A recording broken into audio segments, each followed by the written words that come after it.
If you have ever found flea bites on your child, woken up with bedbug marks on your arm, or watched a cockroach cross your kitchen floor, what follows is going to make the pest control invoice in your drawer very difficult to justify. There is an $8 bag of white powder at any garden center that kills fleas, bedbugs, cockroaches, ants, and silverfish without a single chemical, not by poisoning them, not by disrupting their nervous system with synthetic compounds, by physically slicing through their exoskeletons and causing them to dehydrate to death. Flea exterminators charge $200 to $400 per visit. Bedbug exterminators charge $1,000 to $5,000 depending on your home size.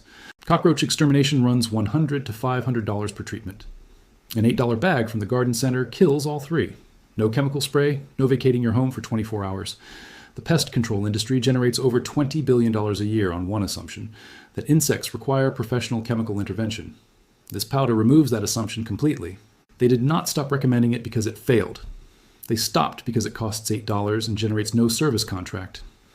This is the story of the compound registered by the EPA in 1960, confirmed in peer-reviewed research, and overlooked by every pest control company with recurring revenue to protect. If you watched our boric acid video, this is different. Boric acid kills chemically, this powder kills physically, and that distinction makes it the only reliable, non-toxic option for fleas and bedbugs specifically. If these stories matter to you, hit subscribe and the bell. New band knowledge drops every week. Now, let me take you back to where this compound was first pulled from the ground. The year is 1836, and a German farmer is digging on his property near Lüneburg when his shovel strikes a soft, chalky white rock formation, unlike anything in the surrounding soil. The material crumbles into a fine powder between his fingers and feels almost weightless. He files a mining claim, convinced he has found chalk deposits worth selling. He has not found chalk. He has found diatomite, a sedimentary rock formed over millions of years from the compressed fossilized shells of microscopic single-celled algae called diatoms. Diatoms are microscopic single-celled algae that have existed on Earth for at least 200 million years, forming hard silica shells around themselves as they grow. When diatoms die, their shells sink to the lake or ocean floor and accumulate in layers over millions of years, eventually compressing into the soft, chalky rock Caston first struck with his shovel. Under a microscope, each individual diatom shell looks like a tiny glass wheel covered in intricate geometric patterns. Beautiful structures with edges sharp enough to damage insect exoskeletons.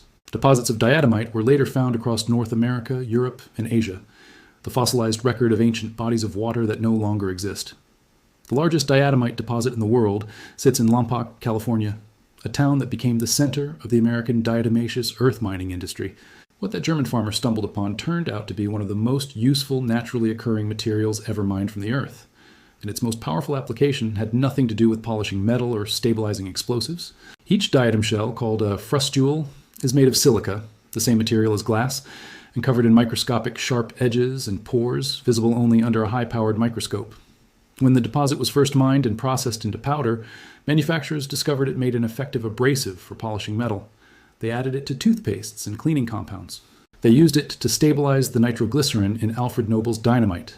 But the property that would eventually put it in every organic farmer's shed and every pet owner's cabinet was not discovered for another century.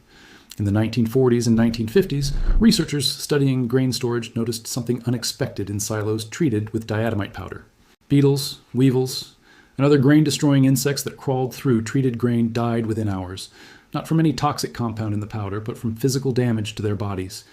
The same sharp silica edges that made diatomite useful for polishing metal were slicing through insect exoskeletons at the microscopic level. The first pesticide products containing diatomaceous earth were formally registered with what would become the EPA in 1960. Organic farmers adopted it immediately because it required no chemical synthesis, left no toxic residue in food crops, and posed no risk to the humans and animals that consumed the treated grain. The mechanism was simple, the material was abundant, and the cost was negligible. And then the synthetic pesticide industry, which had spent the post-war years developing and marketing chemical insecticides at significant profit, found a way to make sure most homeowners never heard of it. Now let me show you exactly how this powder kills insects, because understanding the mechanism explains why no insect can ever develop resistance to it. Every crawling insect, flea, bedbug, cockroach, ant, silverfish, beetle, has an exoskeleton coated in a thin, waxy layer. That waxy layer is the insect's primary defense against moisture loss. Without it, the insect dehydrates within hours. When an insect crawls through diatomaceous earth, the microscopic sharp edges of the fossilized diatom shells abrade and puncture that waxy coating. At the same time, the porous silica particles absorb the lipids from the coating, accelerating the moisture loss. The insect cannot replenish the moisture it is losing fast enough to survive.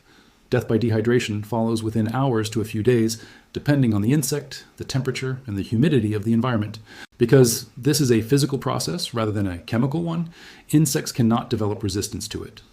Chemical insecticides work by targeting specific biological pathways, a nerve receptor, an enzyme, a metabolic process. Insects develop genetic mutations that bypass those targets over generations, which is why many common pest species now show documented resistance to synthetic pesticides used for decades. Diatomaceous earth works by abrading a physical structure. An insect cannot evolve a thicker exoskeleton fast enough to outpace the damage from microscopic glass-like particles.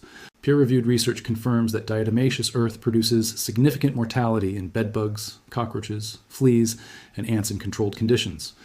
Research on bedbugs found contact with DE caused mortality rates above 90% within 72 hours under standard test conditions. A 2015 study on Argentine ants found significant reduction in ant activity and colony mobility after DE application in treated zones. The EPA currently has over 150 registered diatomaceous earth pesticide products approved for use inside homes, on farms and gardens, and directly on pets. The Food and Drug Administration lists food-grade diatomaceous earth as generally recognized as safe. Now I need to be direct with you about what this powder does and does not do, because accurate information is worth more than oversold promises. Diatomaceous earth kills crawling insects by physical contact. It works on fleas, bedbugs, cockroaches, ants, silverfish, carpet beetles, earwigs, and other hard-shelled crawling pests. It does not work on flying insects that do not spend significant time crawling across treated surfaces. It is significantly less effective in humid or wet conditions because moisture reduces its ability to abrade and absorb the waxy exoskeleton coating. In a damp bathroom corner or a wet basement, its effectiveness drops substantially. It must be reapplied after cleaning, vacuuming, or any time the powder is disturbed or wet. Thick piles of DE are less effective than thin, barely visible dustings. Insects detect and avoid thick accumulations. For very severe infestations, particularly widespread bedbug problems, DE works best as part of a broader approach, rather than as a standalone solution. Always use food-grade diatomaceous earth for indoor pest control, not pool-grade or industrial-grade. Pool-grade DE is heat-treated to convert the silica into a crystalline form that poses a genuine inhalation risk. It is not the same compound. And wear a dust mask during application. Even food-grade DE can irritate airways when inhaled in quantity. Now here is exactly how to use it in every room of your home. Buy a bag of food-grade diatomaceous earth. It is available at garden centers, hardware stores, and online retailers for $6 to $10 per pound. Harris and Safer Brand are two widely available food-grade products. The bag should state food grade on the label and display an EPA registration number. For flea control in carpeted rooms, sprinkle a thin, barely visible layer of DE across the entire carpet surface. Work it gently into the carpet fibers with a soft brush so it reaches the base where flea eggs and larvae are hiding. Leave it for at least 8 to 10 days before vacuuming. Fleas hatch in cycles, and removing DE too early misses the next generation. Repeat the treatment after vacuuming and continue for 3 weeks to break the flea life cycle completely. For bedbugs, apply a thin dusting along mattress seams, around the bed frame, behind headboards, along baseboards near the bed, and inside any cracks or crevices in the surrounding furniture. Apply the thinnest possible layer, barely visible to the eye, because thick piles alert insects to an obstacle and they walk around it. Reapply every few days until no new activity is observed, and continue for 2 to 3 weeks. For cockroaches and ants, apply thin lines of DE along baseboards in kitchens and bathrooms, under the refrigerator, behind the stove, under the sink cabinet, and along any visible ant trails entering through doors or windows. Pay particular attention to the spaces where walls meet floors and where plumbing pipes enter through cabinet walls. These are the primary entry and travel routes for both insects. For outdoor perimeter protection, apply DE along the foundation of your home, around door frames, and along windowsills to create a barrier against crawling insects entering from outside. A small plastic squeeze bottle or a dedicated powder duster makes application far more controlled than pouring directly from the bag. The goal is always a barely visible dusting. A thick, white layer signals insects there is an obstacle to avoid, while a fine dusting is invisible to them and lethal on contact. For pet bedding, sprinkle a light layer of food-grade DE directly onto the fabric and work it in gently, then leave it for several days before washing. This interrupts the flea life cycle at the bedding level, which is where flea eggs and larvae concentrate between feeding cycles. For silverfish in bathrooms and basements, apply thin lines along the backs of drawers, inside cabinet corners, and along bookshelves, where these insects travel at night. Silverfish are among the fastest insects killed by DE contact. Their thin exoskeletons are quickly compromised by the abrasive particles. For stored pantry items like flour, rice, and dried beans, a tiny amount of food-grade DE mixed into the container prevents weevil and beetle infestations without any food safety concern identified by the FDA. A pet owner documented a severe flea infestation that persisted through 3 rounds of professional extermination at a combined cost of over $900. After applying food-grade DE to carpets, pet bedding, and baseboards for 10 days, flea activity dropped to 0. Total material cost was $11. The exterminator had never once mentioned diatomaceous earth across 3 paid visits. Reapply after rain. Outdoor applications lose effectiveness as soon as they get wet. The active mechanisms in many commercial cockroach products, boric acid dusts and desiccant powders, work through the same desiccation and physical disruption principle as diatomaceous earth. The difference between their product and your bag of DE from the garden center is primarily the service invoice attached to the visit. The pest control industry does not advertise diatomaceous earth to residential customers because there is no recurring service contract to build around a bag of powder you buy once. Chemical spray treatments wear off, which means you need another visit, another invoice, another appointment. DE applied in a thin layer along a baseboard does not wear off unless it gets wet or is vacuumed away. The bag sitting on the shelf at your garden center this afternoon is the same compound the EPA registered in 1960 and the FDA classified as safe. Nothing about it has been hidden in a laboratory or buried in a patent archive. It has been in plain sight on a garden center shelf the entire time. The only thing standing between you and knowing it was the pest control industry's preference that you keep calling their dispatch number instead. The synthetic pesticide industry that emerged after World War II was built on organophosphate and carbamate chemistry developed from nerve agent research during the war. These compounds required manufacturing facilities, distribution networks, professional application equipment, and regular reapplication. Everything needed to build a recurring revenue business. Diatomaceous earth required none of those things, which meant it generated none of that revenue. So it was never promoted to the residential pest control market, never featured in hardware store advertising, and never mentioned in the service technician training materials that shaped what pest control companies recommended for the next 60 years. That institutional silence is not a conspiracy.